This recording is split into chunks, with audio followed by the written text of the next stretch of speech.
Léo Jardim é convocado para a seleção brasileira. Vamos falar sobre isso. A Ferdi espera a dupla Fla-Flu bem, a boa vontade da dupla Fla-Flu, posso dizer, embora seja um patrimônio de todos os cariocas, para ratificar que o segundo jogo da semifinal entre Nova Iguaçu e Vasco, domingo às 4 da tarde, seja no Maracanã. E vamos falar de Richarlison, que sonha de vestir a camisa Cruz de Malta. Tudo isso desperta, Vascaíno!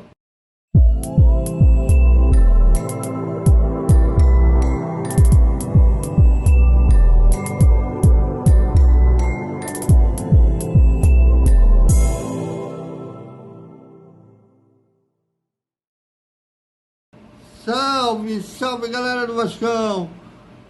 Bom dia para todo mundo! E domingo a bola rola.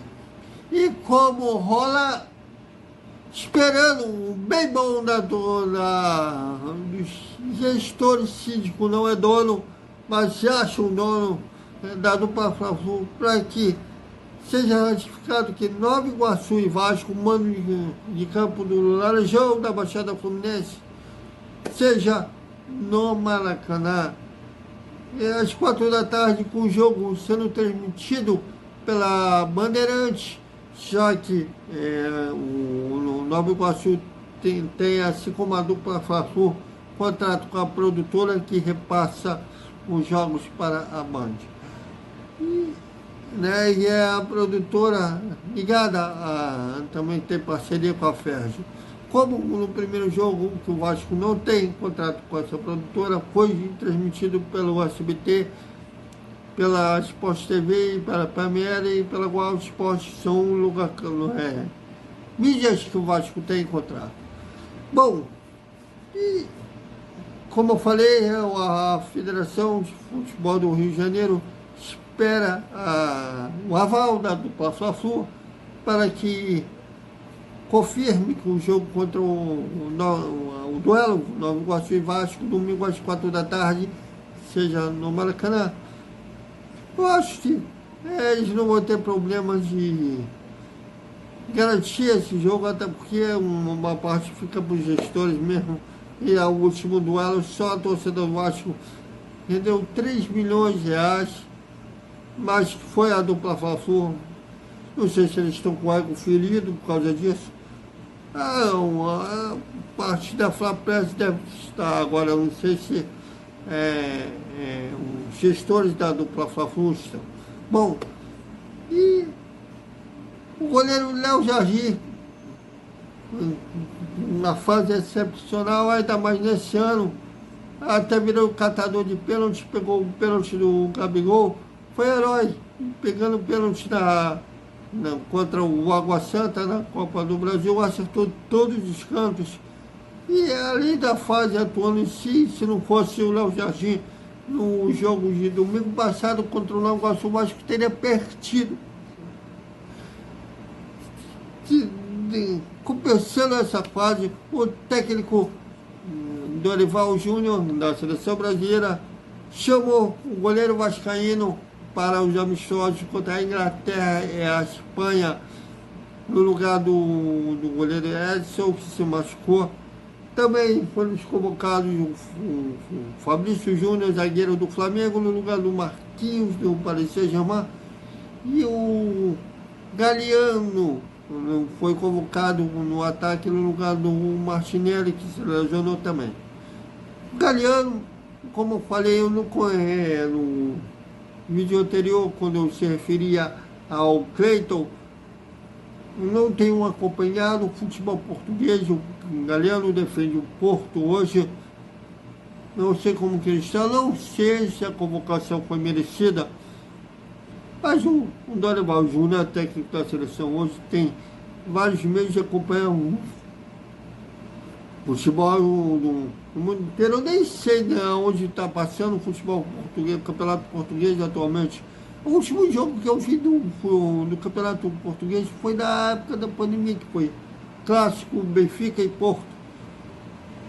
O Galhardo nem jogava no Porto na época. Mas não sei, agora o Léo Jardim foi muito merecido.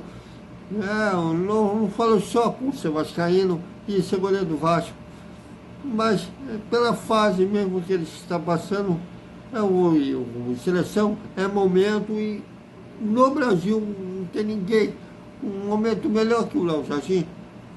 Assim como o zagueiro do Flamengo, o Fabrício Júnior também, Fabrício Júnior, o Fabrício também mereceu a convocação. Mas vamos esperar a coerência do Léo Jardim por parte do Dorival Júnior nas próximas convocações. Inclusive o Galhardo parece que teria dupla cidadania, poderia ser convocado para a seleção portuguesa para não correr risco de perder um bom jogador. O Dorival convocou ele. Não fizeram o mesmo em relação ao Lucas Pinto. Lucas Pinto tem dupla cidadania também, inclusive a Federação Italiana está de olho nele, já consultou o Vasco sobre ele. O Dorival vai deixar o Pinto vestir a camisa da seleção italiana. A conferir. Mas merecida a convocação do Léo Jardim. Mas lembrando que o último goleiro do Vasco convocado para defender o Brasil foi em 2004. O Fábio na Copa América naquele ano, mas foi reserva do goleiro Júlio César na época do Flamengo. Não jogou no jogo daquela conquista. O Brasil venceu a Argentina na final, estava perdendo até que já nos acréscimos, apagar das luzes, o Adriano Imperador fez o gol de empate e levou para os pênaltis que o Brasil levou a melhor.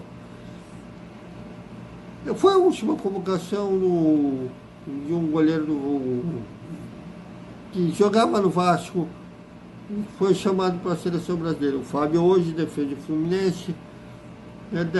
Depois dali houve o Fábio entrou com ação na justiça e foi para o Cruzeiro. Ele fez história no Cruzeiro e depois saiu de lá e foi para o Fluminense. Hoje é goleiro do Fluminense. E agora, anos depois, foi agora o Léo Jardim. Lembrando que no meio termo disso, teve o Martim Silva convocado, só que o Martim Silva é uruguaio para a seleção uruguaia. Inclusive, o Martim Silva já defendia o Vasco quando foi chamado para a Copa do Mundo de 2014 e de 2018 na Rússia.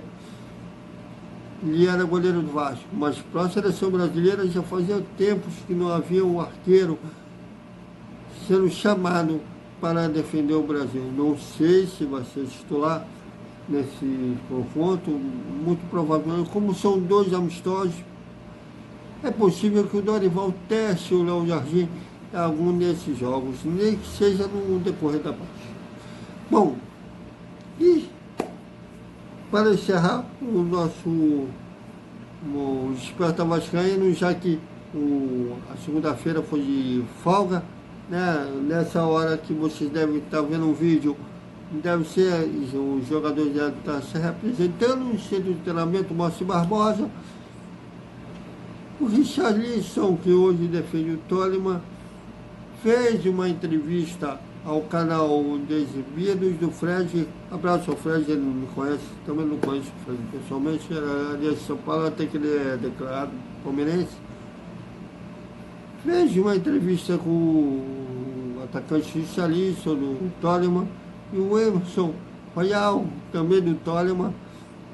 E foi uma entrevista bem bacana. Quem quiser pegar ver a entrevista completa, eu indico. O Fred tem um dom muito bom de deixar os jogadores à vontade, que eles acabam falando, se desabafando até. O Richarlison, tanto o Richarlison quanto o Emerson, falou sobre a saúde mental.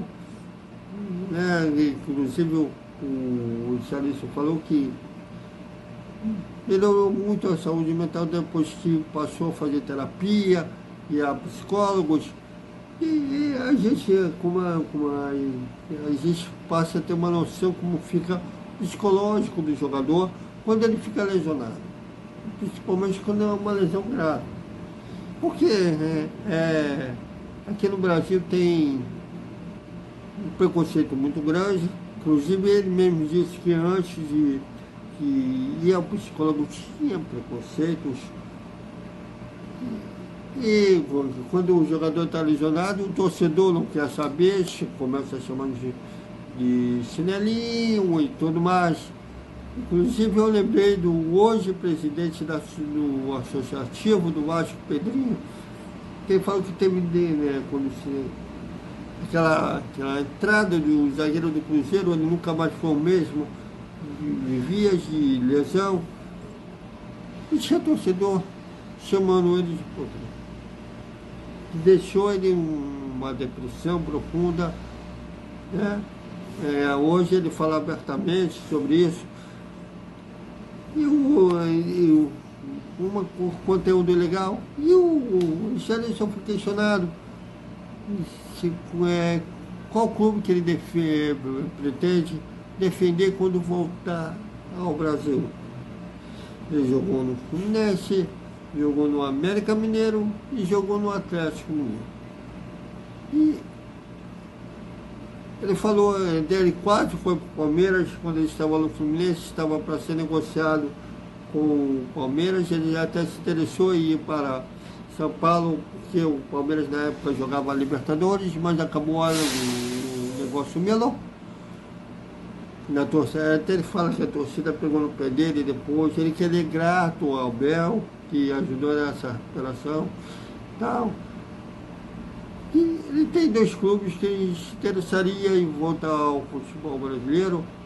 Fluminense, com sua gratidão, né, mostrou uma gratidão enorme, bem entendível, que ele teve visibilidade lá.